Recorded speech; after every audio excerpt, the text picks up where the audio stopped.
Assalamualaikum warahmatullahi wabarakatuh.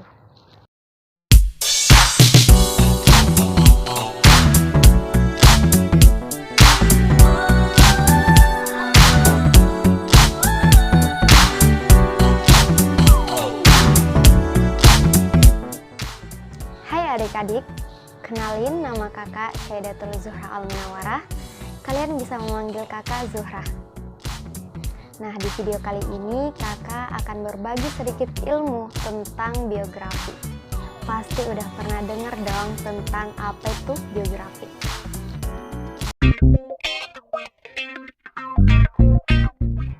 Nah, biografi adalah sebuah tulisan yang dimana berisi mengenai penjelasan tentang kisah dari berbagai keterangan dari seseorang. Biografi sendiri biasa kita kenal dengan sebutan riwayat hidup dari orang lain yang biasanya mempunyai dampak yang secara luas kepada seseorang maupun halayak umum.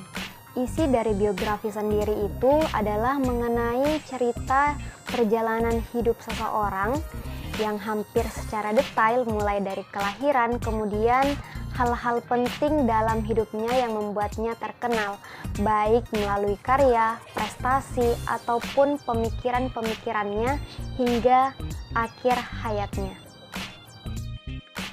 Nah, ciri-ciri dari biografi tersendiri yaitu meliputi 4 sub ciri-ciri. Yang pertama adalah memiliki struktur baku. Nah, struktur baku yang dimaksud ini adalah biografi sering kita jumpai menggunakan bahasa Indonesia dengan gaya bahasa yang formal. Kemudian yang kedua yaitu isi dari tulisan biografi. Biasanya isinya meliputi perjalanan hidup mulai dari sejak kelahiran, kemudian masa kecil, saat sekolah hingga kelulusan jenjang terakhirnya, maupun kehidupan keluarga, prestasi, dan masih banyak lagi. Isi dari tulisan tersebut ditulis berdasarkan kisah nyata dan bukan secara opini belaka. Kemudian yang ketiga yaitu gaya penulisan. Gaya penulisan biasanya cenderung kaku dan juga baku. Misalnya, biografi tersebut adalah orang terpandang dan orang terhormat, terlebih lagi mengenai pahlawan bangsa. Maka kita harus menggunakan gaya penulisan yang formal. Sementara jika biografi seseorang tersebut adalah seseorang di luar dari yang terhormat ataupun dari pahlawan bangsa, akan tetapi ia memberikan dampak positif atau memiliki karya tertentu, dapat menggunakan karya penulisan yang santai. Kemudian ciri-ciri yang terakhir adalah berisi mengenai motivasi. Nah, selain mengandung hikmah dan pesan, biografi juga berisi mengenai motivasi untuk pembacanya, agar kita dapat mengambil, meniru, maupun menerapkan jejaknya seperti tokoh yang telah diangkat dari biografi tersebut. Bisa berupa sikap, perbuatan, kemudian karya-karya yang bersifat positif. Kemudian struktur dari teks biografi. Yang pertama ada orientasi. Nah, orientasi sendiri ini berisi mengenai pengenalan secara jelas tentang tokoh utamanya, baik dari pengenalan tokoh, kemudian informasi dasar seperti identitas, orang tua, saudara, dan yang lainnya. Kemudian peristiwa atau masalah. Jadi adanya peristiwa atau masalah di mana semuanya akan menjadi awal dari tulisan biografi tersebut. Poin penting dari tahap ini adalah harus ada peristiwa atau masalah yang akan menjadi motivasi atau poin penting sehingga patut untuk kita jadikan sebagai tulisan riwayat hidup kepada pembaca ataupun penonton. Reorientasi. Nah, bagian tahap ini adalah penutup dari tahapan masalah dari proses penulisan pada orientasi dan juga peristiwa serta masalah-masalah yang terjadi. Biasanya juga berisi mengenai pandangan atau opini penulis kepada tokoh atau orang luar yang diangkat kisahnya menjadi teks biografi. Setelah kalian tahu tentang apa itu biografi, kemudian ciri-ciri dan struktur teks biografi, kalian kakak minta untuk mengamati video biografi seseorang yang akan kakak putarkan. Kemudian adik-adik diminta untuk menganalisis mulai dari struktur biografi dan motivasi yang dapat adik-adik ambil dari tayangan video tersebut. Selamat menonton dan sampai jumpa di materi selanjutnya. Wassalamualaikum warahmatullahi wabarakatuh.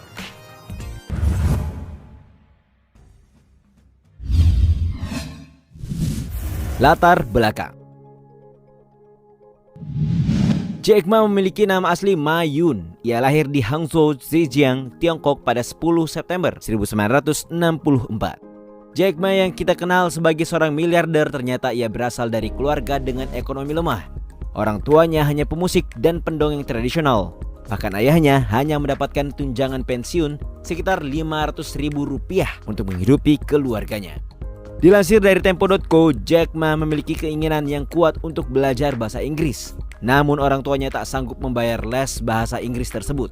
Ia pun tetap bersikeras dan akhirnya memilih menjadi pemandu wisata bagi turis asing agar ia bisa belajar bahasa Inggris. Dari sinilah pemikiran Jack Ma mulai terbuka ketika sering bergaul dengan orang luar. Ia pun menjadi berbeda dengan anak-anak Cina lainnya pada saat itu karena wawasannya yang luas setiap kali ia bekerja sebagai pemandu wisata. Bahkan nama depan Jack diberi oleh turis asing kepadanya. Maka dari itu namanya pun melekat sampai sekarang menjadi Jack Ma.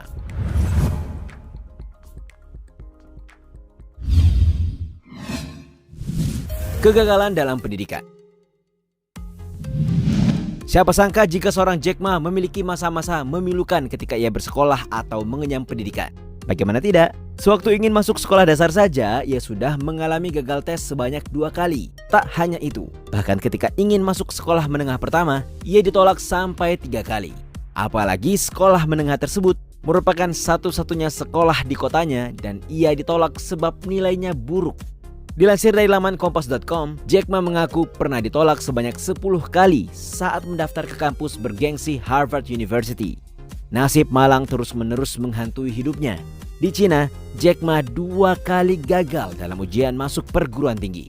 Hingga akhirnya kegagalan tersebut terbayangkan ketika Jack Ma diterima di perguruan tinggi Hangzhou Teacher College. Disinilah dia belajar menjadi guru sekolah menengah.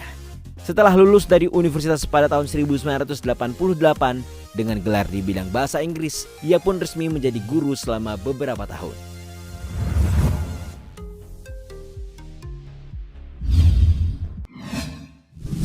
Ditolak kerja 30 kali. Selama pandemi COVID-19, Jack Ma kembali menyandang gelar sebagai orang terkaya di negeri tirai bambu setelah kekayaan Mukesh Ambani turun di peringkat kedua sebab harga minyak dan pasar saham turun merosot tajam. Namun di balik dirinya yang emas saat ini, ia telah melalui jalan yang sangat terjal untuk sampai ke puncak. Sosok orang terkaya ini ternyata pernah mengalami kenyataan hidup yang pahit.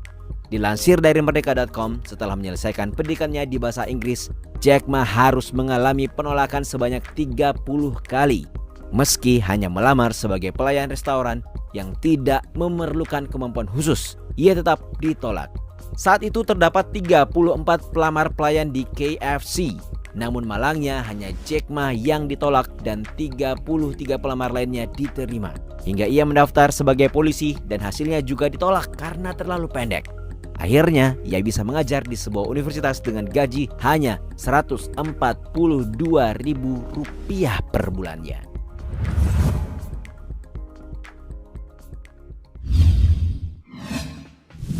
Pernah diculik. Selalu saja ditimpa nasib malang. Ternyata masa lalu Jack Ma memiliki kejadian yang pahit. Ia terkenal dan populer sebagai orang tersukses sekarang. Namun siapa yang menyangka jika ia pernah diculik dan hampir dibunuh. Dilansir dari Tempo.co, kejadiannya bermula setelah Jack Ma ditolak di KFC. Ia pun memutuskan untuk membuka usaha sendiri. Usahanya berupa bisnis penerjemah. Maka ia memutuskan ke Amerika Serikat. Saat menjalankan bisnisnya tersebut, ia justru mendapatkan perlakuan yang buruk dari kliennya sendiri. Alih-alih bekerja di Malibu, California, ia justru ditodong dengan pistol dan dikurung selama 2 hari di rumah kliennya tersebut. Keberuntungan masih berpihak, ia berhasil kabur ketika kliennya sedang tidak di rumah. Jack Ma pun segera bergegas pulang ke Cina dengan sisa uang $600 Amerika Serikat di kantongnya.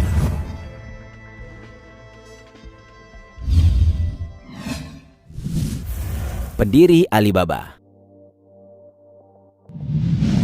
Saya pikir kita harus terbiasa ditolak. Itu artinya kita belum benar-benar bagus. Begitu kata Jack Ma. Disinilah keistimewaan seorang Jack Ma. Ia adalah petarung yang menolak untuk tunduk dalam hidupnya. Pada tahun 1992, ketika perekonomian Cina mulai bertumbuh, ia berkenalan dengan komputer dan internet melalui seorang teman. Ketika pertama kali menggunakan internet, kata beer lah kata pertama yang ia ketik di mesin pencari Yahoo. Dari sinilah ia menemukan kenyataan bahwa tidak ada data tentang Cina. Akhirnya Jack Ma tertarik pada komputer dan meminjam uang $2.000 Amerika Serikat dari kerabatnya untuk mendirikan perusahaan komputer. Padahal ia tidak mengerti sama sekali tentang komputer ataupun surat elektronik.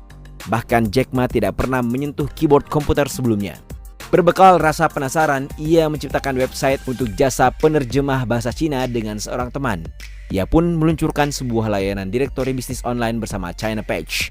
Namun jalan sukses China Page tak semulus yang dibayangkan. Pada tahun 1999, Jack Ma mengumpulkan 18 orang di apartemennya di Hangzhou untuk menyampaikan visinya membuat sebuah perusahaan e-commerce baru bernama Alibaba.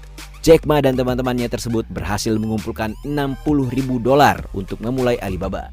Ia sengaja memilih nama tersebut karena ingin menciptakan sebuah perusahaan global dari awal.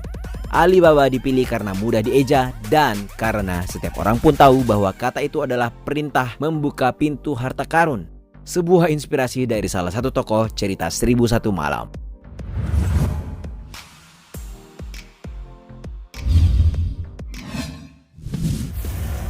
Berjaya. Hanya sedikit orang yang percaya bahwa Jack Ma bisa mewujudkan mimpinya setelah melalui masa-masa penderitaannya. Alibaba akhirnya menjadi kapal tempat ia berjuang meraih kesuksesannya. Alibaba berkembang pesat. Di awal berdirinya pada tahun 1999 dan tahun 2000, Alibaba berhasil memenangkan 2 kali modal ventura asing sejumlah $25 juta. Ia kemudian mengembangkan sistem e-commerce global pada tahun 2003 dengan mendirikan marketplace Taobao, Alipay, Alimama, dan Links. Setelah Taobao berkembang pesat, eBay menawarkan untuk membeli perusahaan tersebut namun ditolak oleh Jack Ma. Pada tahun 2005, Yahoo membeli saham Alibaba dalam jumlah besar dengan nilai $4 miliar Amerika Serikat. Kesepakatan itu juga mengantarkan Jack Ma sebuah kendali atas operasional Yahoo di Cina. Alibaba semakin tak terbendung. Ia melantai naik di bursa saham New York Stock Exchange pada September 2014 dan berhasil meraup $25 miliar Amerika Serikat. Atas dasar itu, Jack Ma masuk sebagai 25 pengusaha terkuat di Asia versi majalah Business Week. Majalah Time mencatatnya sebagai 100 orang paling berpengaruh di dunia. Dan saat ini Jack Ma tercatat sebagai orang terkaya di Cina dengan kekayaan sekitar 920 triliun.